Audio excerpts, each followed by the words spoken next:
dark and mysterious. But what is debate if not dark and mysterious? No, I'm kidding, it's fun. All right, today I want to talk about debate, why you should do it, why you shouldn't do it, and is it a scam? Let's start with that last bit. Yeah, debate is absolutely a scam. I've spent the last 5 years of my life coaching debate, and I've seen a huge amount of the debate world, and generally debate companies are out there to, you guessed it, make debate money. Now there's exceptions, and of course most debate programs are based in schools to help students learn about debate, right? Which I, of course, probably most of you already think is a good activity to spend your time doing. But there's a lot of nonsense out there in the private debate world especially. Some of the claims that you'll hear from people trying to get money from you, maybe myself included, is that debate will help you get into a better college. That maybe admissions officers from Ivy League schools are going to look at debate, and if you are a debate captain or if you placed in national tournaments or if you got a certain number of bids, they're going to look really favorably on that application. So I actually emailed admissions officers from a bunch of schools last year, namely Yale, and it turns out they don't. They don't really care any more than anything else, at least the upper levels of school, Ivy League schools. They're going to look for outstanding candidates, but not necessarily in debate. They're going to look for outstanding candidates in any area, right? So if you're a rodeo expert, they might be interested in that, right? If you have done something amazing with your life in gardening or botany, they might be interested in that.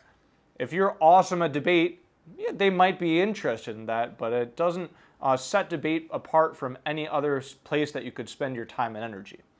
So in terms of do debate and get into an Ivy League, absolute nonsense. Another thing you'll hear is that it improves scores. So debate students generally have maybe better grades, better attendance, and even better scores on things like ACT or SAT.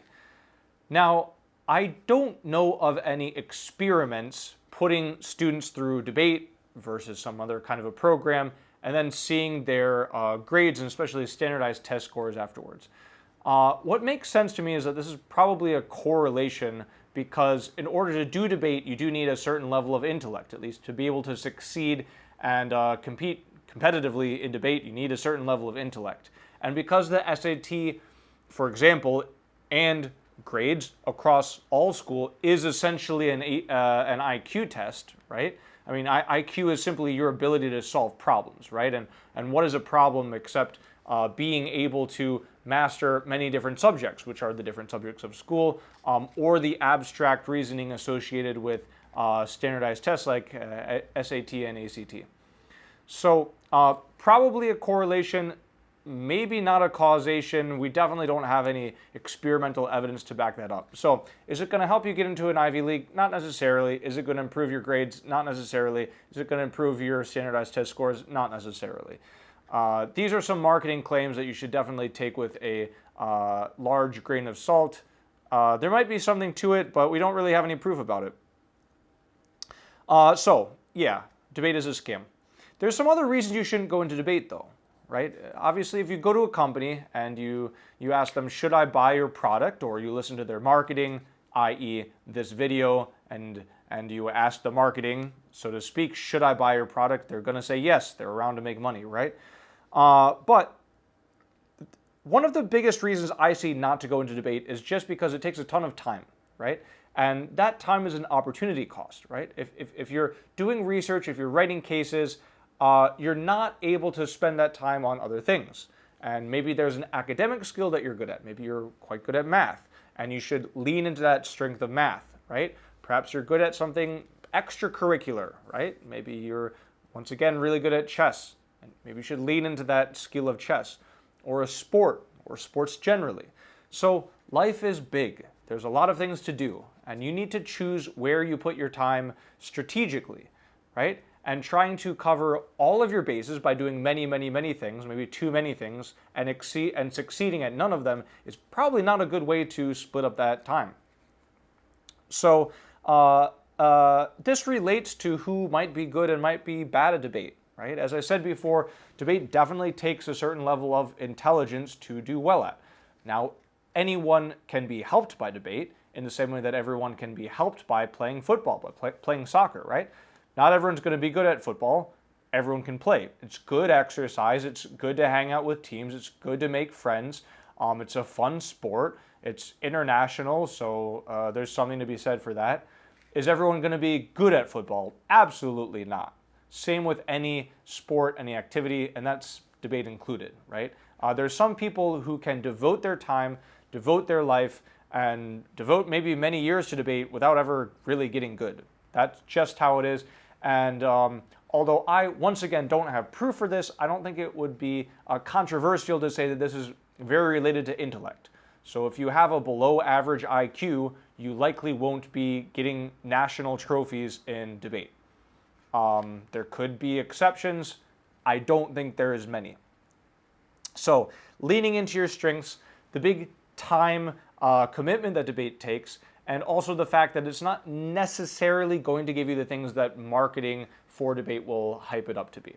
So these are the basic reasons why I could say debate is a scam.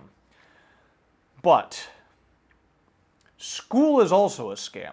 We all know that school is a scam, right? I'm talking specifically in America, but in most other places in the world that I've seen, school does not serve its purpose.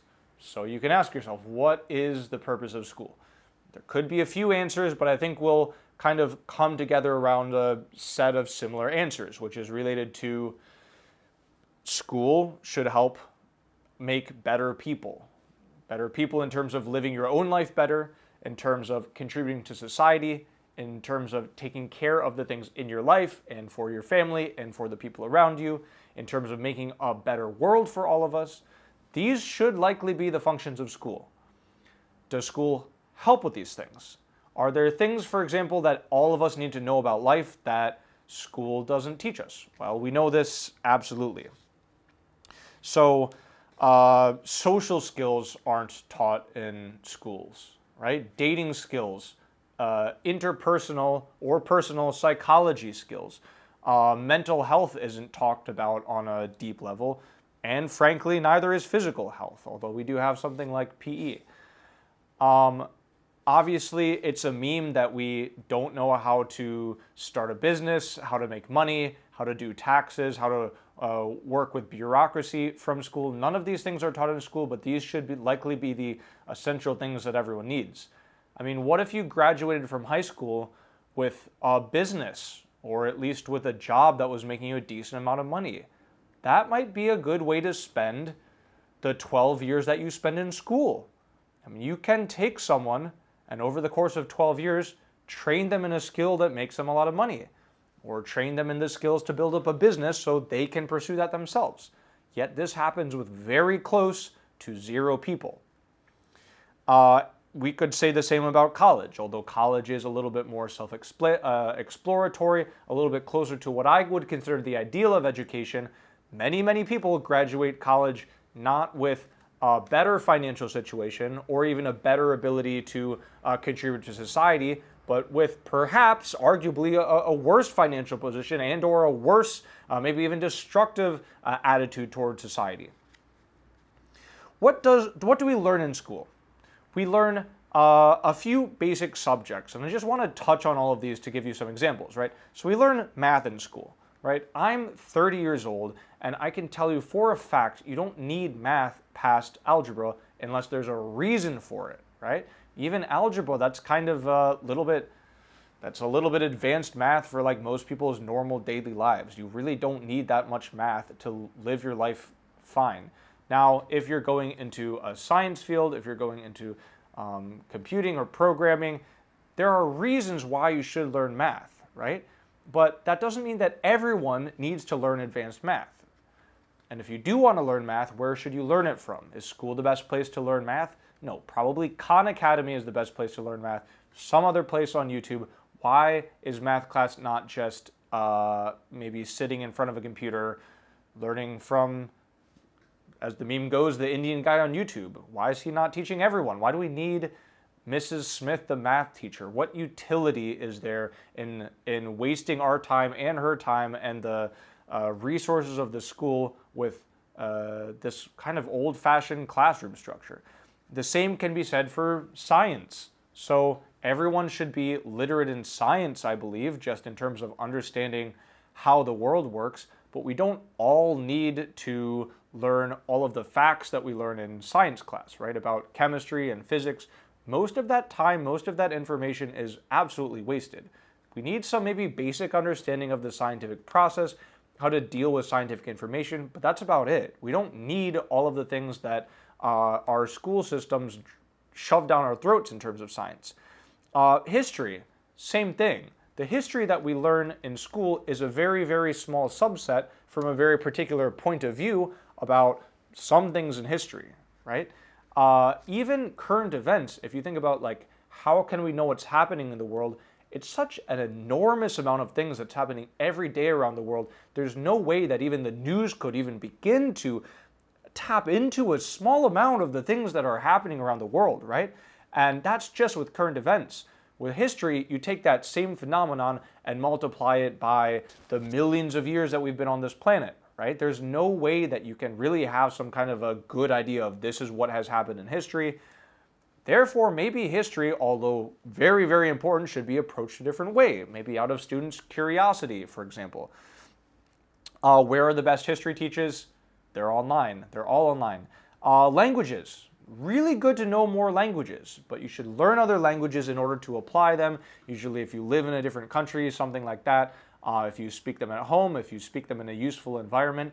How many people learn French or Spanish in high school and then forget all of it? That's very, very, very common. Once again, this is non-utilitarian, this is wasted time, this is wasted resources, this is not what school should be doing, this is not preparing us for our own lives or to help society or to help the people around us.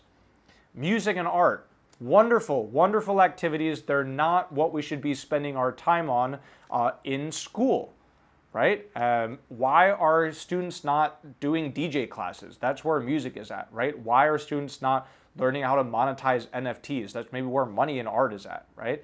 Although it's great, enjoyable activity, this is not essentially helping the very basic things that school should be aiming at, right? So while all of these subjects are good subjects, we need to radically rethink, and we all know this, we need to radically rethink what are we doing in school, how are we spending our time, what is society driving at here?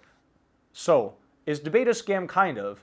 Is school a scam? Absolutely. Through and through, school is an absolute scam.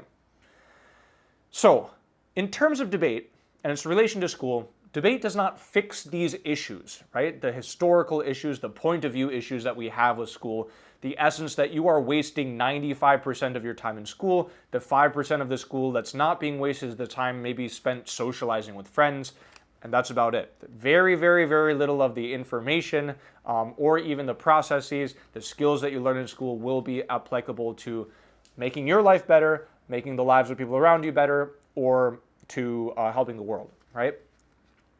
One of the biggest beefs I have with school is also, once again, that it's just not targeted or focused on something. We know this idea that in the past, women, for example, were not part of society in the way that women are now, right? And the idea that society in the past, to a lesser extent now, but perhaps also even now, is missing out on an incredible amount of creativity, of brain power, of just work, right? Of effort, of contribution that women provide. Same thing for racial minorities. In America, especially Black Americans, society in a huge way has missed out on an extreme amount of creativity, of effort, of work, of just contribution that we've been ignoring, or really that we haven't let into our society, that we haven't let be incorporated into our society. And that's made our society worse. It's made our country, America, worse, right? And any country, we all recognize this, in any country where we exclude some part of our population and say, You're not qualified to be totally a part of society. Maybe you're not educated enough to be totally part of society.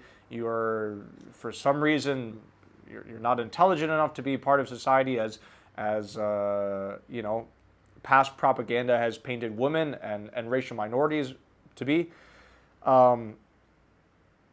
We're doing the same thing with kids now, right? I mean, kids generally don't get jobs until they're like 16 minimum, maybe even much later. If you get your first job when you're 21, because you're maybe going to school, maybe 22 for some people, that's not unusual.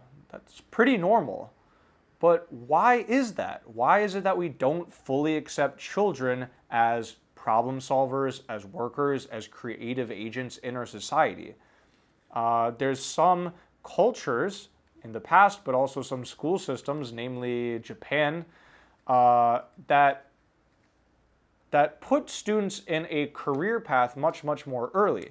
So when you're going to math class or science class or language class or history class or music class or art class, you're applying the skills towards a goal, right? And we have a lot of goals that are worth aiming towards in society. We have a lot of big responsibilities of things that kids and all of us need to solve. Obviously, things in the natural world, things in society, issues of injustice, technological things we could solve, political issues that need solutions.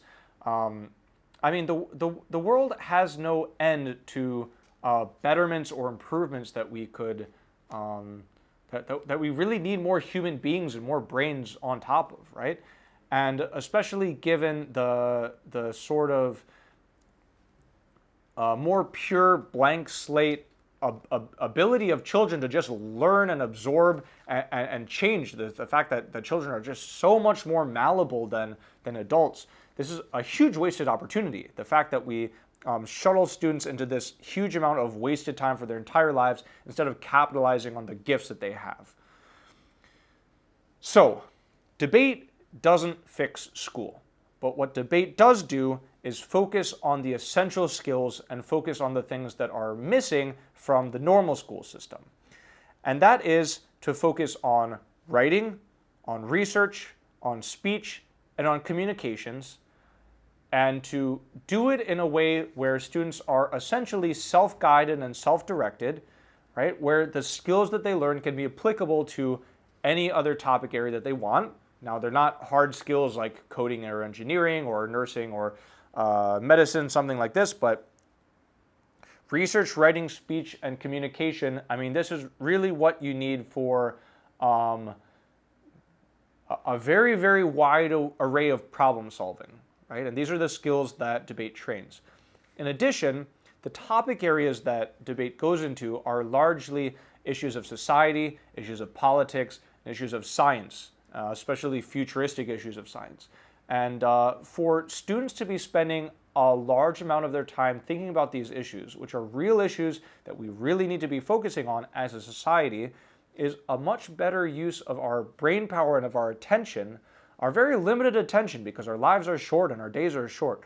So our limited attention should be focused on the things that matter versus 95% of what's taught in school, which doesn't matter. Now, in defense of schools, I don't want to say that there's no schools who don't understand this. There's no schools that don't understand this issue, right?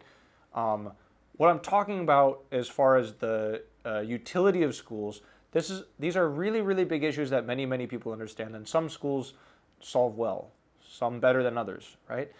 And within these schools, there's many teachers who are really excellent teachers, really amazing professionals, great role models for students who maybe should be in school to help students, maybe not just with academic skills, but as a role model, as a guide, as someone to talk to.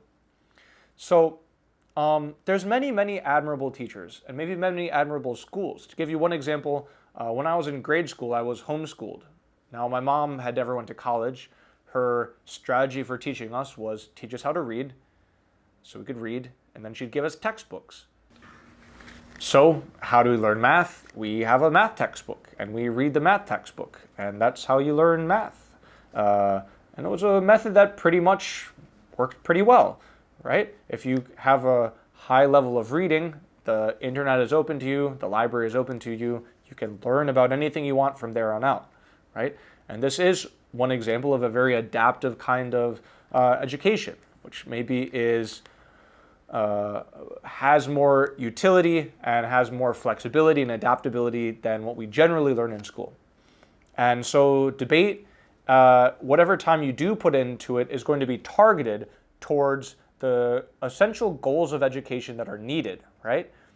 If you were to totally redesign the education system to focus very specifically on the goals of making you a better person, making your life better, making the lives of people around you better, and contributing to society in a way that makes the world better, and that was truly the pure aim of education, debate would not cover all of your bases. In fact, it wouldn't come close. But I could see debate being a part of a futuristic, utopian education system in a way that modern day math, science, history, etc. education is not. So, is debate a scam? Little bit. Is school a scam? Absolutely. Should you do debate? I think so. Is debate for everyone? No. If you have any other ideas about why debate is useful, why it's helped you, why you think it might be useful for other people, or any other comments on the scam that is the modern American education system, leave a comment. Thanks for watching.